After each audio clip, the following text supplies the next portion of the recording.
One of my favorite TV shows to watch with my family is a show called Alone. And the premise of the show is participants put their survival skills to the test for a chance to win $500,000. They receive 10 items and are dropped off at a remote location in the wilderness with the goal to outlast the other participants. They have to record their own footage. There's no camera crew. They have to fight off bears alone. They have to they have to build shelter alone. They have to gather food alone. And the only thing connection is a button that they can press to get picked up, withdrawn if they're not able to continue.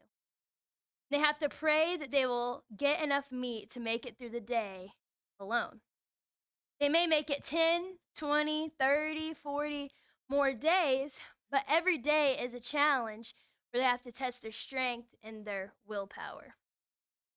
This show is hard to watch because on this show, nobody thrives because they're alone and without support. Participants on this show cannot thrive supportless. Can we thrive spiritually supportless? Jesus in John 15:1 or 1 through 8 gives an illustration about grapevine. This first verse says, I am the true vine, my Father is the vine dresser. He here compares himself to the grapevine and God the Father as one who takes care of it. In the first century, the grapevine was common imagery. Just as sports would be a common image for us, so the grapevine would be common image for them that they use to explain different concepts because it made sense and great care and attention had to be given in order to have the fruit. And to better understand the process of being a grape grower in viticulture, we can look from the words of a modern day grape grower himself. They wrote, for Northern California grape growers, November is recovery time. After the flurry of harvest activity and the bright explosion of vineyard color, a brisk wind tears the leaves from the vines, exposing their skeletal canes to the elements. On clear mornings, ground fog hovers in low areas over the dormant vines, while underground, their roots search for nutrients in the soil. Meanwhile, the grape growers take stock. Every growing season has the potential for frost, flooding, late rains, drought, mold, and disease, bird damage, and extreme heat. However, the compulsion to both nurture and tame a grapevine, whose fruit value is offset by the plant's recalcitrance for obeying anything but the laws of its own nature, is strong. The vineyard owner must take great care of their grapevine. And they slough through row upon rows to prune the plant, and they fight the elements to make sure their plant is set up in order to thrive. And the people in Jesus' time would have understood this, and this would have been something that made sense to them. Jesus continues in verse 4. He says, abide in me, and I in you.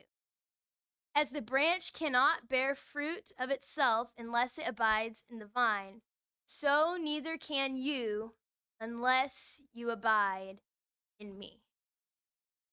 The word abide is important and holds great significance in this passage. I said that we're focusing on John 15, 1 through 8, and all throughout this section, Jesus continues to use this word abide. And it means this idea of remaining, staying, dwelling, making your home in. And Jesus is already remaining. He's already there. So we must also. He's telling us that just as a branch in the grapevine needs to be a part of it, so we must be a part of him. It must be a top priority for the Christian. He commands us that this is something that we are to do. In fact, he even warns later in the passage, that if we don't abide in him, it will be cast off, thrown into the fire, and burned. Those branches get burned. So it's critically important, this idea. John Mark Comer, in his book, Practicing the Way, says, "This is the single most extraordinary opportunity in the entire universe to let your body become God's home, and it's set before you every single day." We need to connect to Christ in order to bear fruit in our spiritual lives. Must abide. When I think of connection, one thing that comes to my mind is our cell phones. And I'll ask you a question that I ask myself. Can our phones function independent of power? And so, as I asked myself this question, I decided to turn to one of the greatest resources of all, Google. And I asked the question, can phones function independent of power? Because I was like, well, I don't know. Maybe I don't need to charge my phone every night. Maybe somebody somewhere has come up with some way that they can keep their phone battery lasting forever. Makes sense. There's lots of smart scientists in the world. And I found that you could have solar power charge your phone. That's not common, but that's something people have looked into and made possible. That they've made it possible with nuclear power. That they had some sort of battery that they did in that way. And that sounds a little dangerous, but they did. They use radio frequency power, which basically the idea is that you have the radio frequency go to the phone and it charges it from a different place, which, okay. And sound wave power was suggested as possible if somehow our voices and speaking when our phone is nearby, that could power our phone. But regardless of the source, our device still must connect to power in some way. They cannot function without power. Our phone is no better than a brick if we don't charge it. The battery might last for a day, you might be able to stretch it out, but at some point, you still need to connect it to a power source.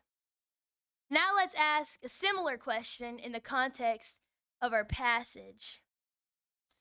Can Christians thrive independent of Christ?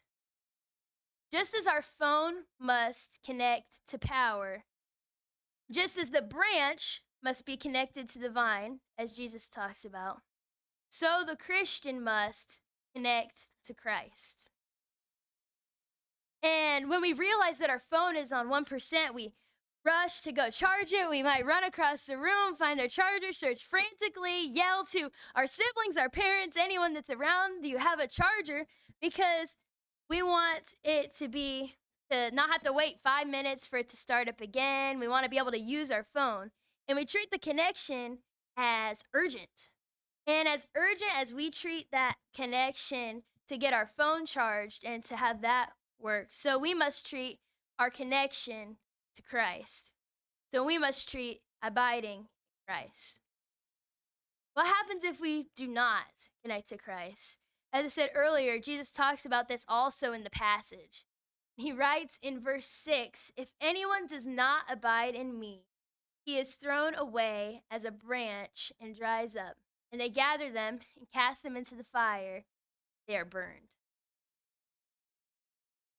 Our connection is so important that Jesus warns of what happens when we do not. He gives us the choice, tells us what our two options are, and he lets us know the outcome of both those options. There are a few ways that we can connect to Christ, and there are a few ways in which we can abide in him. First, we can check the connection. Are we pushing prayer and Bible study off because we are so busy, we have other things to do? Maybe we aren't connected to the true vine. Are we serving in the church but burnt out from pouring from an empty well? Maybe we aren't connected to the vine. Do we find ourselves connecting to social media, to TV, to addictions in place of the ultimate life giver? Then maybe we need to connect to Christ. You can ask yourselves questions like these and evaluate your life in this way to check your connection. The second way that we connect to Christ is by correcting the connection. I can tell you from personal experience that correcting the connection is hard. And there was a time when I found myself letting responsibility and serving in the church push aside my own personal relationship with God. And it was during this initial time of daily drawing closer to Him through prayer and Bible reading and fighting distractions and adding those new habits that I found the most difficulty. Dallas Willard says, but these are habits, not the law of gravity, and can be broken. A new grace-filled habit will replace the former ones as we take intentional steps towards keeping God before us. Soon our minds will return to God as the needle of a compass constantly returns to the north. If God is the great longing of our souls, He will become the pulsar of our inward. Finally, we must keep the connection. Keeping the connection means constantly abiding through spiritual disciplines like prayer, Bible reading, meditation, fasting, solitude, many others. And when you keep the connection, then you allow yourself to spiritually thrive. Again, we must connect to Christ. We must, as Jesus says, abide in Him, the true vine. We must connect to Christ as the vine connects to the branch, but there's more that goes into the process of a thriving grapevine. Jesus writes, every branch in me that does not bear fruit, He takes away. And every branch that bears fruit, He prunes it so that it may bear more fruit. Pruning was an essential part of a thriving grapevine.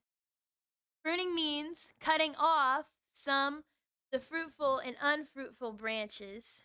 And when a vine is not pruned, the result is actually a worse harvest. You might think, oh, there's lots of branches, it's so good, it's growing, it's getting better, but what ends up happening is if you avoid pruning, the harvest is not going to be as good. You're not going to have as many grapes or grapes at all.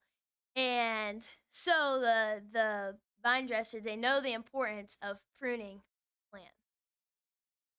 And in keeping with the analogy, Jesus means the same thing for our life.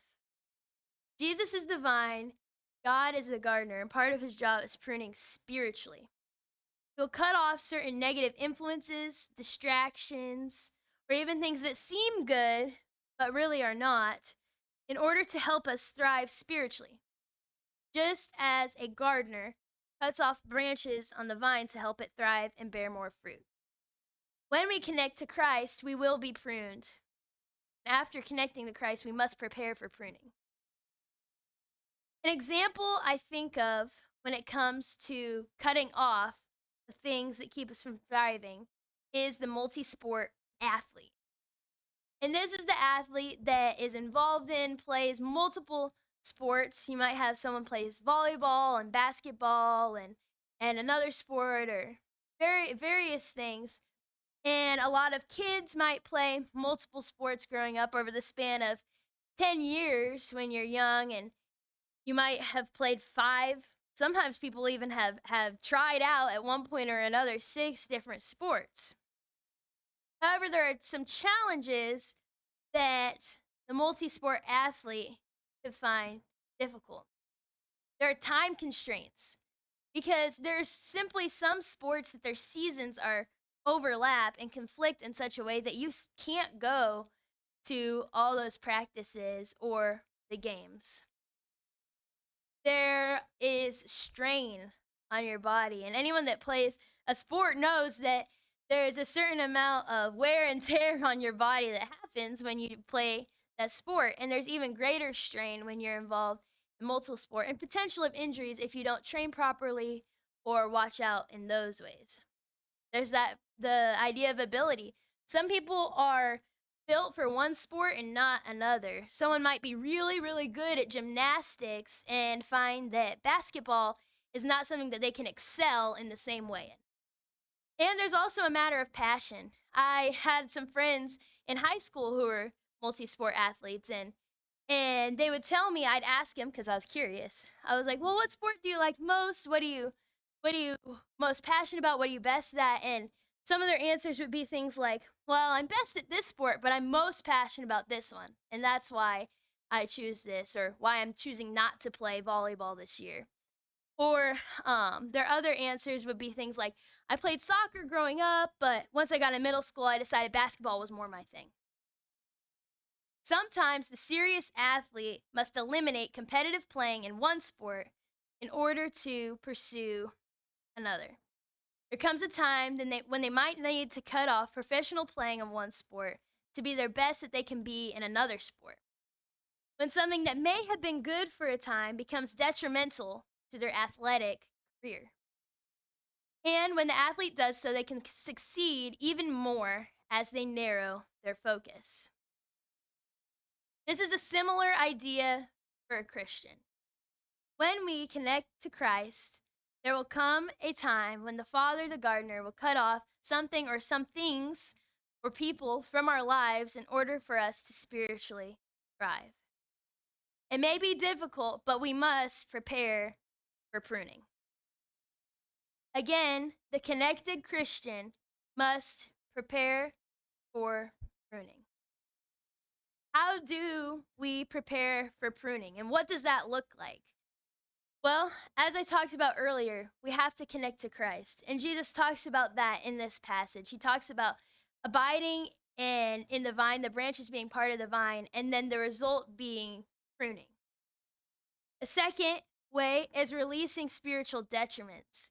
When I say that, I mean things like social media. Maybe that's sucking you in and taking your time, or busyness, or addictions that must be cut off in order to make room for connection to Christ.